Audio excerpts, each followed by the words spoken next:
Good day, everyone. It's Mike Berger again with NC Planning, bringing you another Daily Council video, Daily Council update. We're trying to put these videos out to offer a little bit of guidance, a little bit of value, some comments on some things that we see in our day-to-day practice at NC Planning. If you're following us on YouTube, if you could do us a favor, give us a like and a subscribe as it helps out the channel. And as many of you know, we work with both individuals on their personal planning front as well as business owners, companies on the corporate and business planning front. So today I want to talk to you a little bit in that space on the business and corporate side, and really in the area of growth, right? Growth as a company. And one of the things that we see as companies expand and branch out and do more business is they go beyond North Carolina. They go to other states, they do business elsewhere. And so what I wanted to do is just give a little bit of background on what it means to be doing business in another state as a business, as a company. So for instance, if you're headquartered in North Carolina, you're organized or incorporated in North Carolina, but you're conducting business here and in other states of the country, what do we want to be on the lookout for? And the primary thing is what type of business you're conducting, what your contacts are with those states, and whether or not you have to register to do business in another state.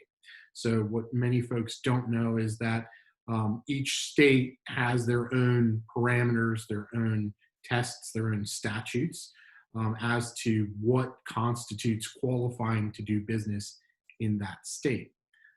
There is something called the Revised Model Business Corporation Act, the RMBCA, and it is something that helps to a degree, but then it leaves a lot to question.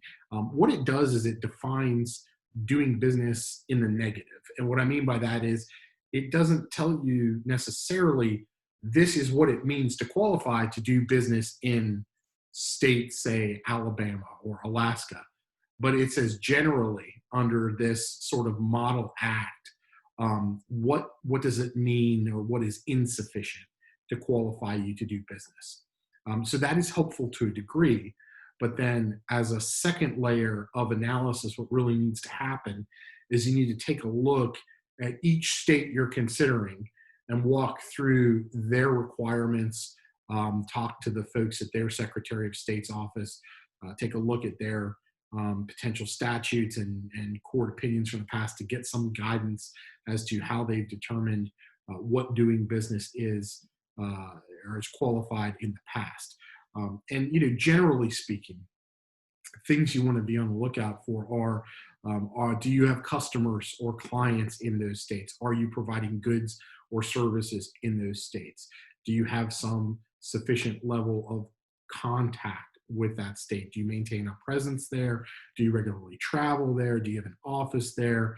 Are you frequently reserving hotel rooms or conference room space there? All of these things, and really it's a state-by-state analysis, again, can constitute doing business. So that determination needs to be made whether or not what you are doing as a business qualifies as doing business in those states.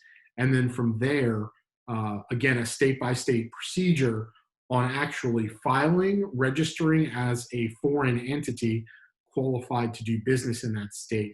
That will help you keep compliant for your legal reasons, for your tax reasons.